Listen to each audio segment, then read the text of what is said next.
Program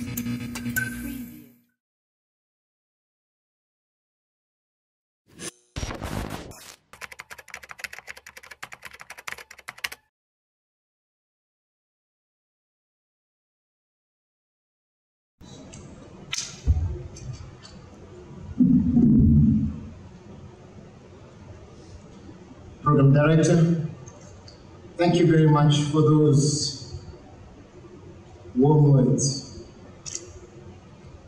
To the Deputy Chief of the South African Air Force, General Fabian, thank you very much also for your kind words.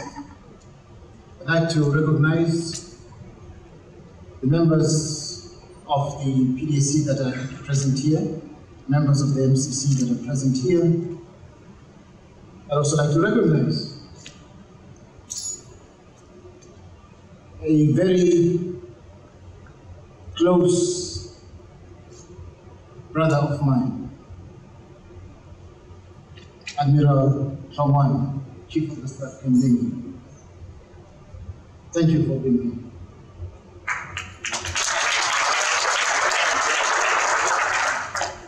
I'd like to also recognize the Deputy Chief of the South African Air Force, Major General Fabian, members of the Air Force Command Council.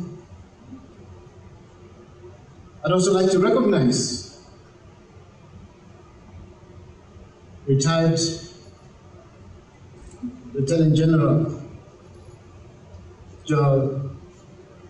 Msimang, former CHR. We have also in our midst retired members, senior members, and junior members. We have also senior officers, junior officers.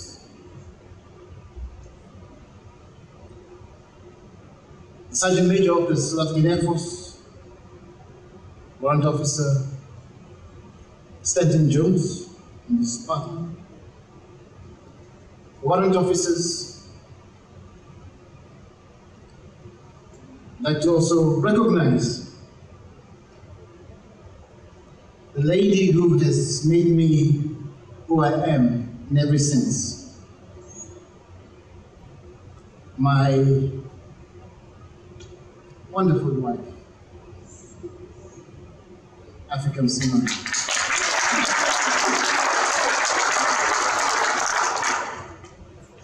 The outgoing chairperson of the Air Force Spousal Forum.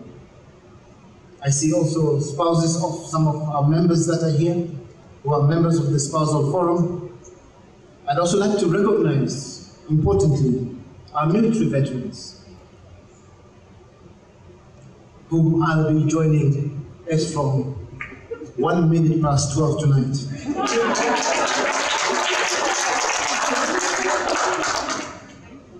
I'd also like to recognize members of the defense industry that are here. I also see members from AMSCO that are here. I'd also like to recognize our chairperson of SAAF, Mr. Mike Lowe, that is here. In the list of distinguished guests that are here, I have a close brother, Mr. E.M. Likhanyane, and spouse, members and their spouses that are here, members from the media. I will not make this mistake again. I must also recognize the best band in the South African National Defence Force, the South African Air Force. See, please take note.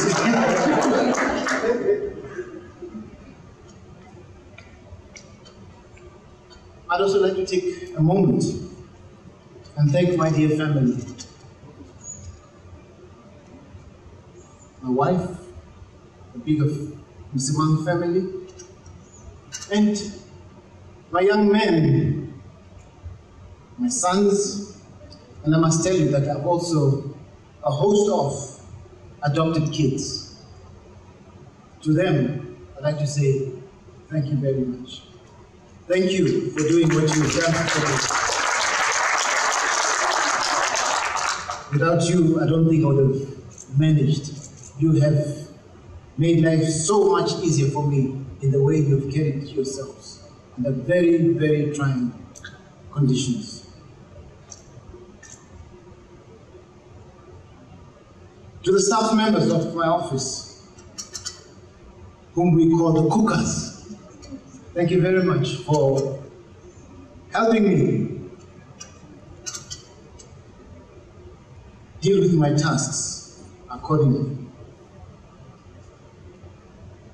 And to all the members that are here, officer commanding, yes, I say thank you very much and good evening.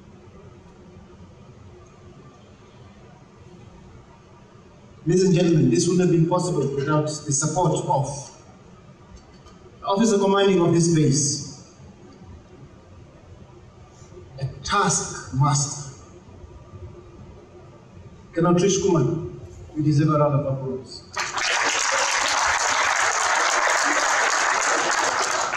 To my friends in the media, thank you very much. Thank you for having supported us, supported the Air Force through and through.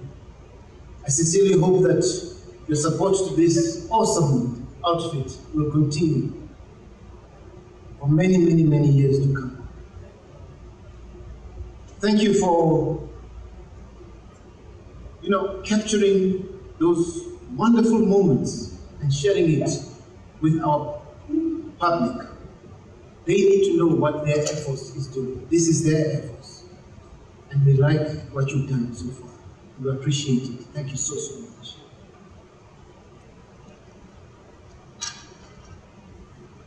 Ladies and gentlemen, this is a very difficult time for me.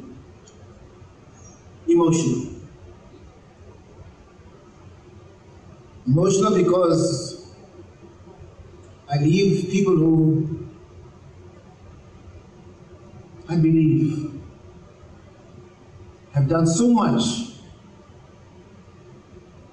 for me to be able to do my work properly. You are awesome. You are awesome. And I'd like to say you are the greatest. I can go to war at any time with you. You are committed. You are passionate. And most importantly, you are patriotic. What more does a commander want? You have it in you. To those that have also helped in ensuring that, this venue is well looked after and prepared for this occasion. Thank you. To say that there was much deliberate uncertainty about today would be an understatement. But as always, when we see obstacles, we find ways around it, true to the Air Force traditions. We find ourselves in an interesting time when our minds reflect our national borders, porous to illicit activities, but closed to much of what's important to us. COVID-19 has come at a time where we would have celebrated our collective heritage. I'm sorry that was not able to take place. And remembered the full century of the world's second oldest Air Force. I would like to take a moment to remember all those members of this Air Force, members of this Defense Force, who have been affected by COVID-19, and some of them that have lost their lives. May we please stand and spend a moment of silence to recognize them.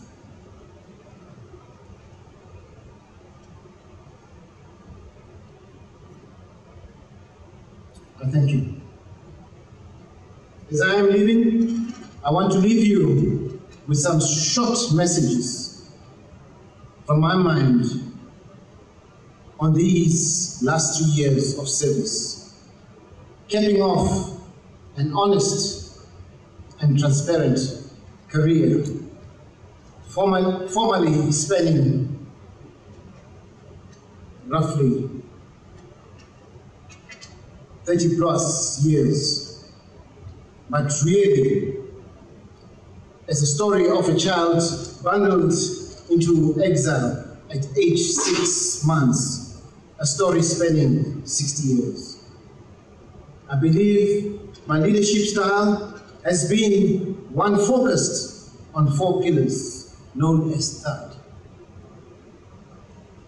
transparency, honesty, accountability, and discipline on projects. In my tenure as Chief of the South African Air Force, I have, to the best of my ability, strived to lead in a manner that you could feel proud of and confident in. I believe that is through our action in unison, where we've been working very hard in projects that have been reshaping our organizational structures, systems, and carrying out the national project of transformation of our institutions, that I may have done so. I have always believed that we are capable. To be an Air Force that inspires confidence, we need to be confident in ourselves. Since I started here, I have always believed that you, and I mean each of you, have more than we expect. You have that capability. I believed, and still do, have you.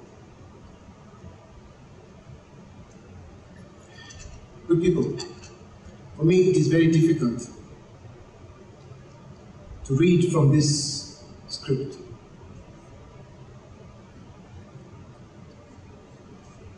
Because as I go through these words, emotion is taking the better of me.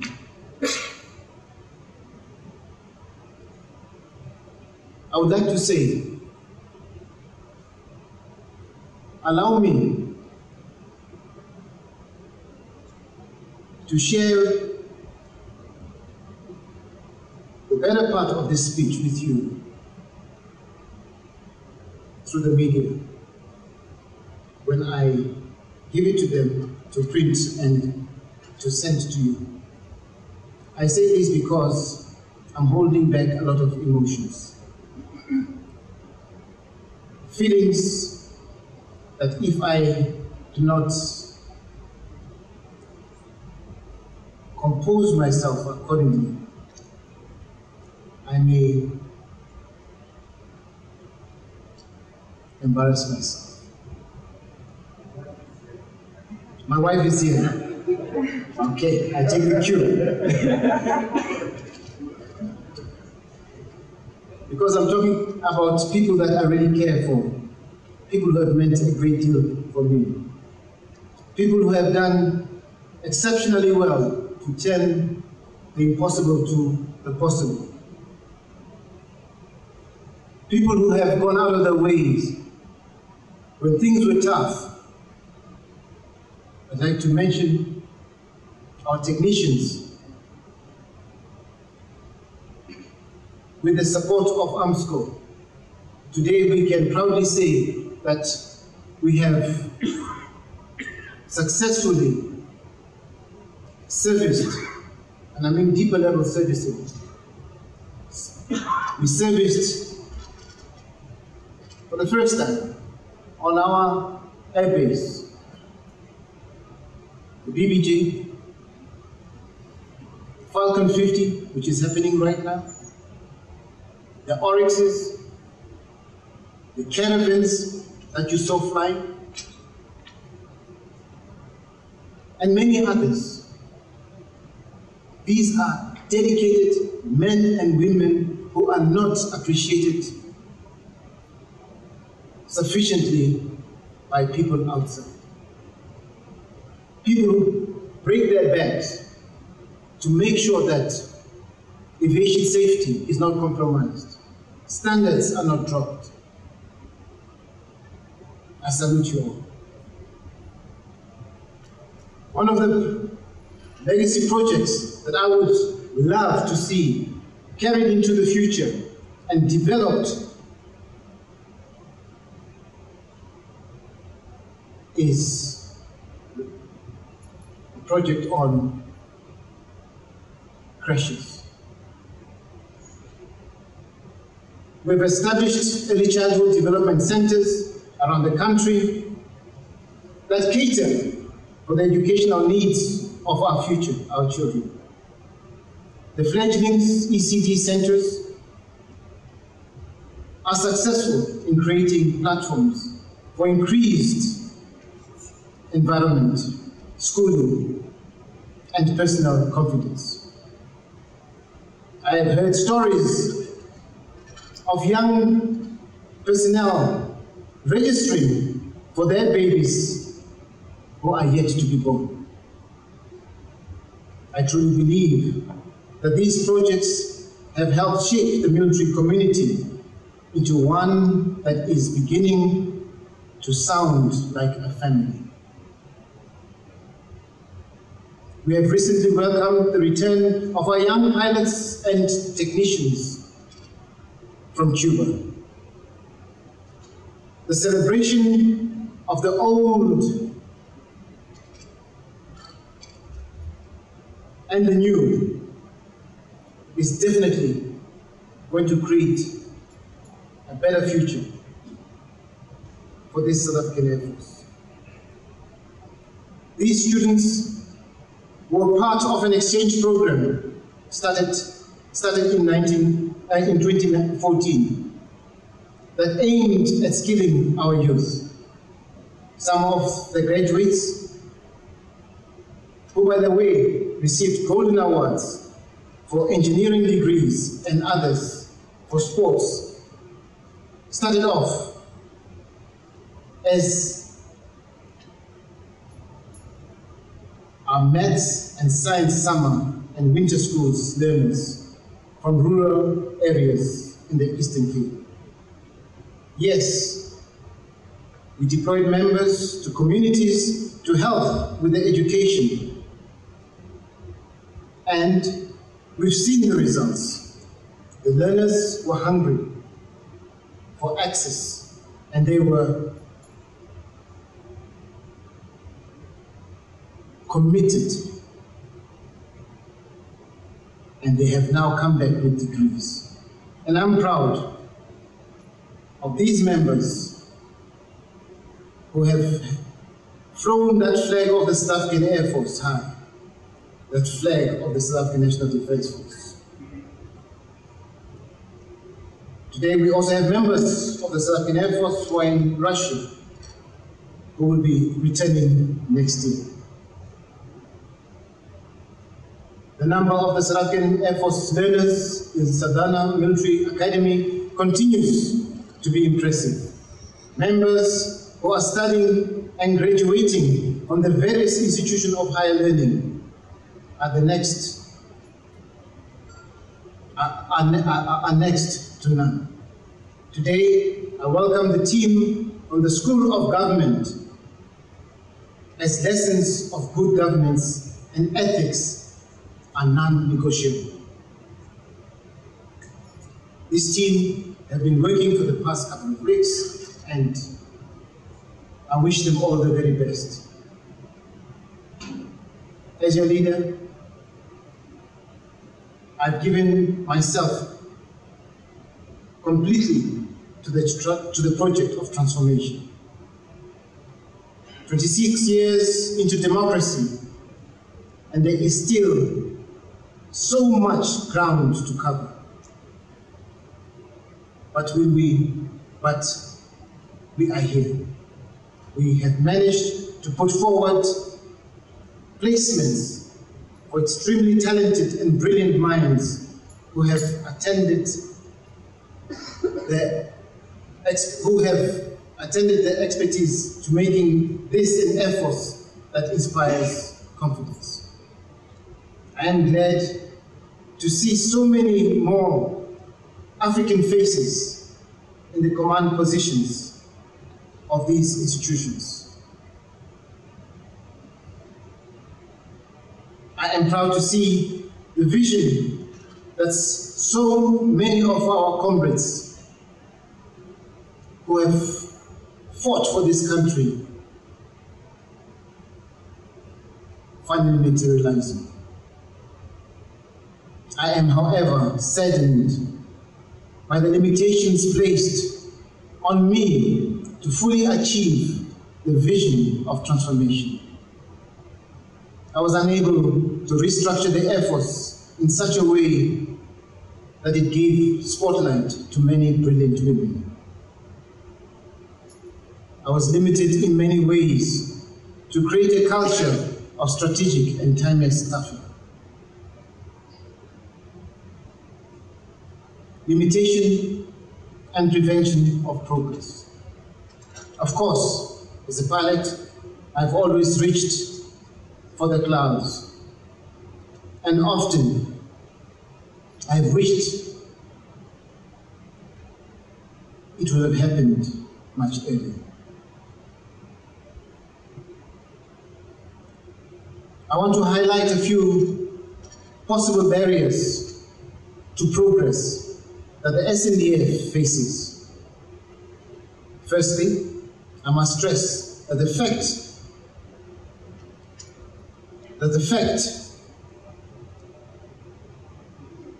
that we have such amazing policies that are constantly being improved on, but with no oversight and will, these policies just remain paperwork. There needs to be better alignment, discussions and collaborations between members at senior levels. The parliamentary oversight committees and the commanders of the various arms of service. Attempts to procure more strategic assets have resulted in a pile of documents languishing on just somewhere, unsigned. The cybersecurity course in Hoedspruit was terminated, and to date, we still hope it will be approved. Fiscal maladministration is not the only problem our government battles with. Abuse of power is rampant at times at various levels. And us in the Air Force, we need to make sure that we do things correctly. Military law is clear that there shall be no fraternization with juniors, and that we shall not encourage positions for favor. Furthermore, I must note that abuse of power also comes in as many forms. Many civilians do not trust the security apparatus. And it's our job to regain that trust and to build that confidence through accountability. The stories that come out during lockdown, horrified. In my time as Chief of the Air Force, my name at times has been sadly thrown about, painfully.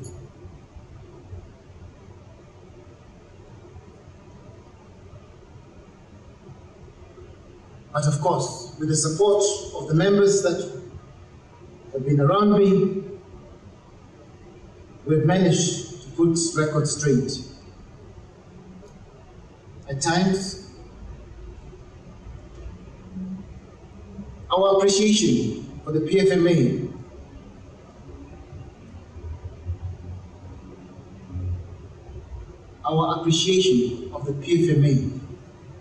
has to be done in detail. This, unfortunately, has led to punitive measures for raising pertinent and uncomfortable questions.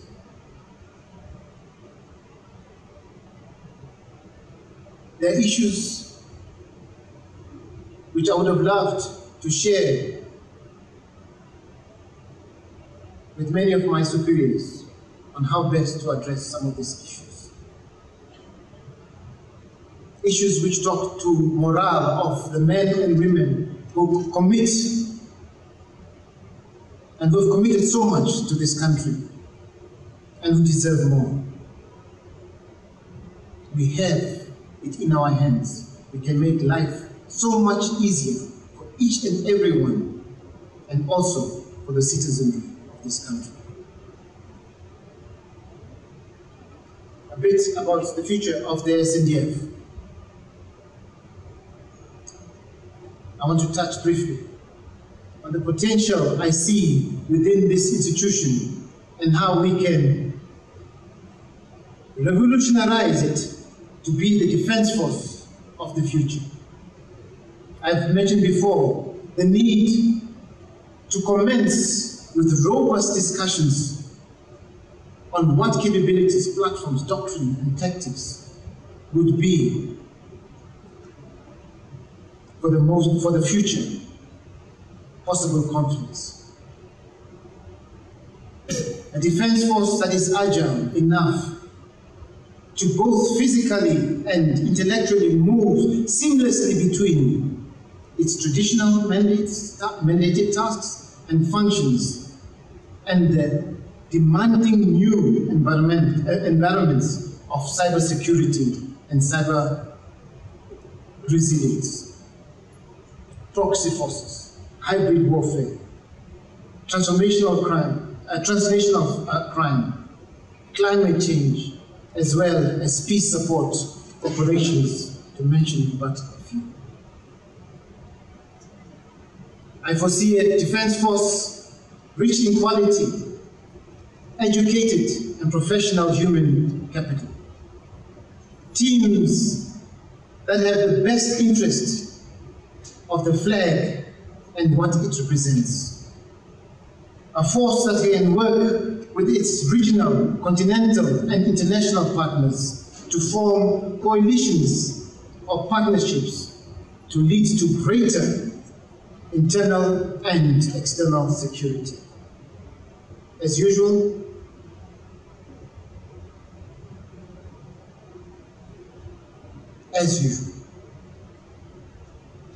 there are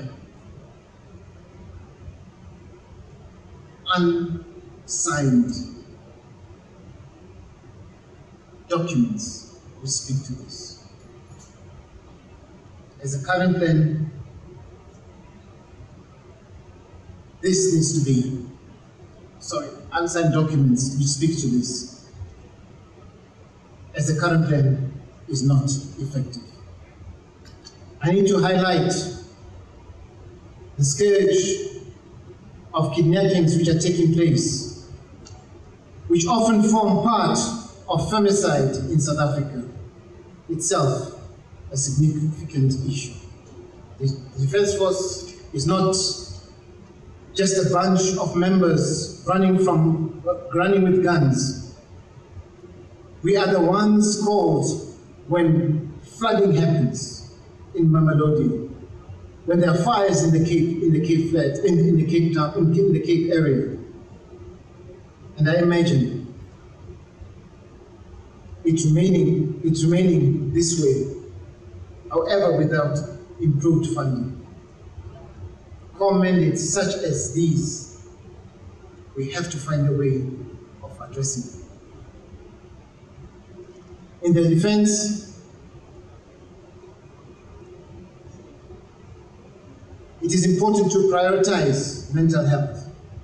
Many of us serve on different sides of the war for equality, and very few people have sought help on this.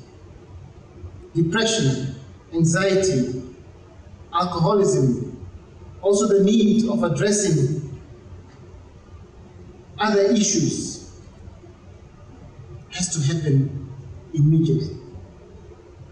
I see a time in the near future where we can have these discussions without stigma, so people can get the appropriate assistance they need. Additional and tighter regulations of the airspace is a must, and it is possible as I leave behind a great relationship with AXA and other entities.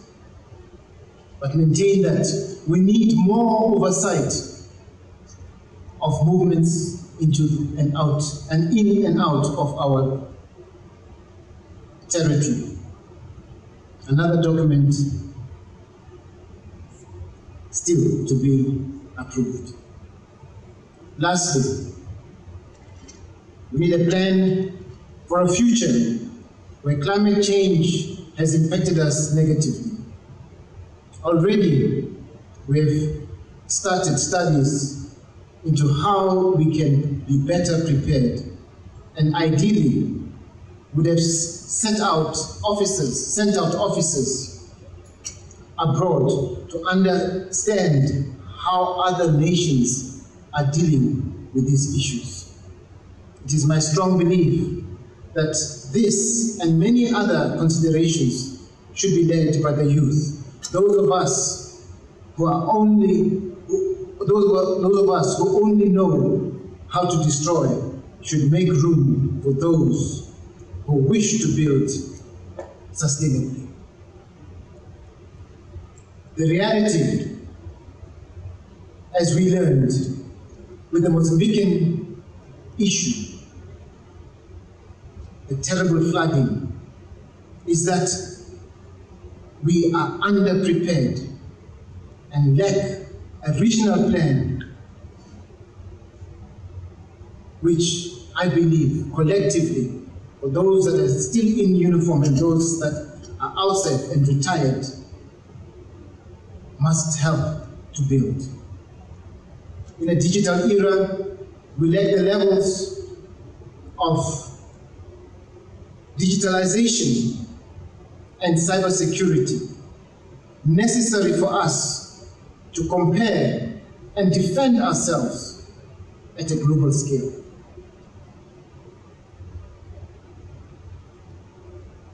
I'm glad to note that amongst us we have an advocate sitting there who is championing some of these efforts. But we need more. We need more of you, young men and women, to continue with this beautiful legacy that has been started by the good lady sitting in that chair.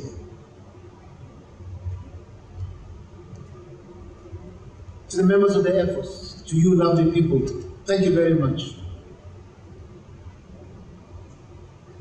This parade was just to say thank you to you members of the Air Force.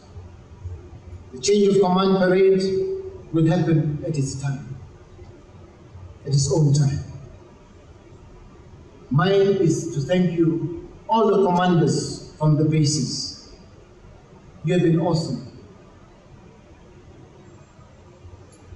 I wish to also thank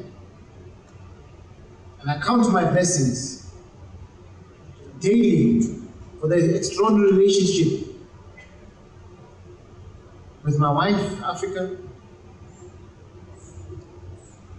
your love and commitment to the military families is exceptional.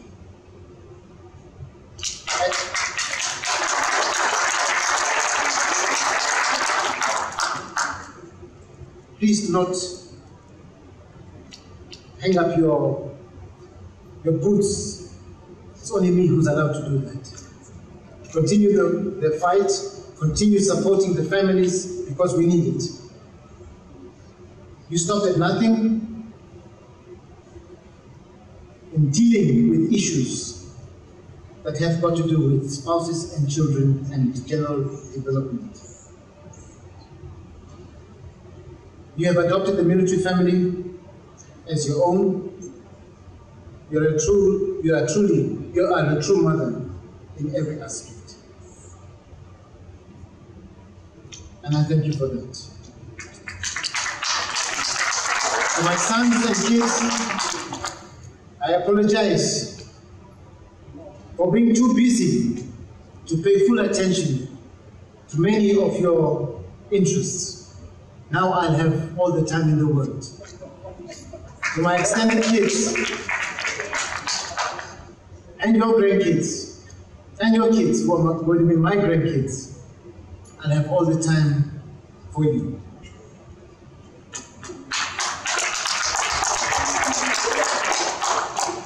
To my boys,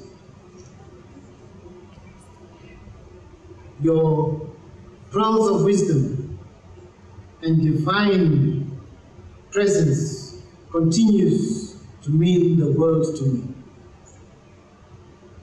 To those who no longer walk with us, the silent architects of this democracy who fell before seeing it and have given their all to defending this democracy, your part will never be forgotten. And we as the South African Air Force must never forget. A special word of thanks to my office. Your unwavering support is exceptional. Thank you to each and every one within the Air Force Command Council. You were a great bunch, great leaders. This is why I'd like to say today that as I step down,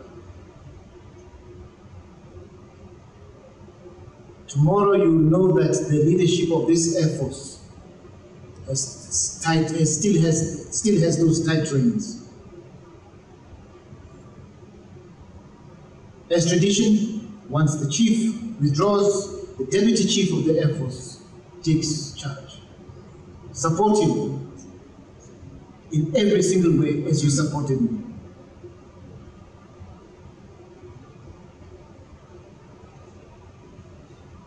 Members of the Air Force in general,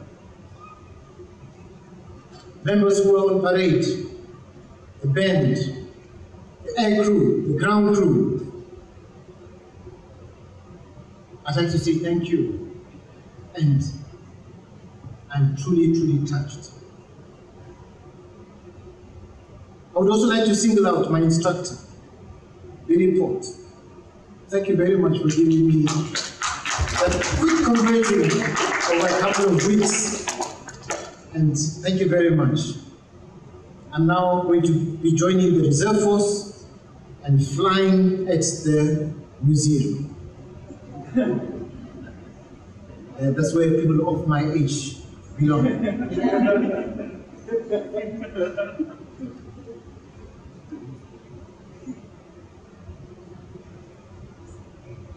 What makes a man consign the starting of a political party? That same man teaches his nephews. That nephew flee a country chased by death squads. unknowingly leaving family to be tortured, with his wife and kids following him years later. What makes one of those kids pick up a toy playing at the age of 7 while speaking Kiswahili far away from his native land, learning Hindi at the age of 11 to go and train in Angola, Russia, Italy, and to fight in decisive environments. What makes the commander return home to be denoted and subjected to pure racism under the guise of integration, and yet turn away lucrative job offers and stay the course? What makes the denoted man work his way up again tirelessly to the head of the Air Force, to face stiff opposition from all quarters? What makes that man continue regardless in the interest of the people that he serves and the people that he loves? And what makes that man stand before you today to say thank you all for your relentless work in bringing many of my visions to life? What would it be if you were not there? What could it be that makes a man an exile, a terrorist, a commander, a freedom fighter, a denoted soldier, and a person that smiles through it all? What would it be if not a patriot and love for his soul? I hope you have found my masting fair, my despair for betterment of this country unwavering. And for these last few decades, you have my utmost gratitude. Ladies and gentlemen, to the media and to all the friends that we've met through this journey, thank you very much for being there for us, for being there for this Air Force that really needs a friend. This Air Force needs a partner, people who will go outside and explain to the public why they need a defense force. We need a defense force that will be responsive when the time comes. And for that, you need, in advance, to prepare for that unfortunate day. We need the media to assist us, to educate our people. COVID-19 has been but one example where the Defense Force was called upon to assist on many fronts, and that we did. And I believe that this Defense Force can do even more. It just needs your support and the support of the South African people. To all of you, once again, I'd like to say thank you. I love you all. This is Black Hawk signing out. I salute you.